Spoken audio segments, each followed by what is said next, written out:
July 1 నుంచి భారతదేశంలో 7 ముఖ్యమైన ఆర్థిక మార్పులు అమల్లోకి వచ్చాయి.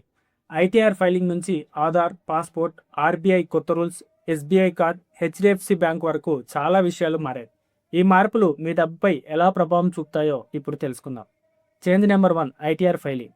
అసెస్మెంట్ ఇయర్ 2026-27 కోసం ఐటీఆర్ 1, ఐటీఆర్ 2 ఫైల్ చేసే జీత ఉద్యోగులు చివరి తేదీ 31 లోపల సబ్మిట్ చేయాలి. అదేవిధంగా ఐటీఆర్ 3, ఐటీఆర్ 4 దాఖలు చేసే వ్యాపారులు, ప్రొఫెషనల్స్ ఆగస్టు 31 వరకు గడువు ఉంది. చివరి రోజు వరకు వేచి చూడకుండా ముందుగానే ఫైల్ చేయడం మంచిది. Change number 2 Aadhaar card. ఇప్పుడు ఆధార్లో ఈమెయిల్ అడ్రస్ అప్డేట్ చేయడానికి ఫీజు లేదు. ఇంతకుముందు ₹75 చెల్లించాల్సి వచ్చేది. ఈ సౌకర్యం డిసెంబర్ 31, 2026 వరకు ఉచితంగా అందుబాటులో ఉంటుంది.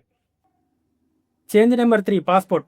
పాస్‌పోర్ట్ ఛార్జీలు పెరిగాయి. కొత్త 36 పేజీల పాస్‌పోర్ట్ తీసుకోవాలనుకుంటే 2,500 చెల్లించాలి. అదే తత్కాల్ అయితే 5,000. 60 పేజీల పాస్‌పోర్ట్ తీసుకోవాలనుకుంటే 3,500, తత్కాల్ అయితే 6,000. పాస్‌పోర్ట్ ప్లాన్ ఉన్న వాళ్ళు ఈ కొత్త ఛార్జీలు గుర్తుపెట్టుకోండి. Change number 4 petrol and diesel. Nayara energy తన బంకుల్లో పెట్రోల్పై ₹5, డీజిల్పై ₹3 తగ్గించింది. అయితే రాష్ట్రాన్ని బట్టి ధరల్లో తేడా ఉండవచ్చు. Change number 5 RBI customer protection rules కొత్తవి తీసుకొని వచ్చింది. బ్యాంకులు కనుక మీకు సరిపోని ఫైనాన్షియల్ ప్రొడక్ట్స్ ఒకవేళ అమ్మితే మీకు రీఫండ్ రావచ్చు. కొన్ని సందర్భాల్లో కంపెన్సేషన్ కూడా పొందే అవకాశం ఉంటుంది. ఇది బ్యాంకు కస్టమర్లకు నిజంగా ఒక మంచి అవకాశం. Change number 6 SBI card. PhonePe, SBI credit card వినియోగదారులకు రివార్డ్ పాయింట్ రూల్స్ మారాయి. కొన్ని ట్రాన్సాక్షన్స్పై రివార్డ్ పాయింట్స్ పరిమితం చేశారు. కొన్ని కేటగిరీస్లో అయితే రివార్డ్ పాయింట్స్ను పూర్తిగా తొలగించారు. కార్డు ఉపయోగించేవారు కొత్త రూల్స్ను ఒకసారి చెక్ చేసుకోవడం చాలా మంచిది.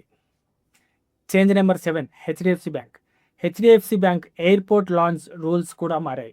ఇప్పుడు ఫ్రీ లాంచ్ యాక్సెస్ కావాలంటే గత క్వార్టర్లో కనీసం 60,000 స్పెండ్ చేయాలి. లేకపోతే కాంప్లిమెంటరీ లాంచ్ బెనిఫిట్ ఇక ఉండదు.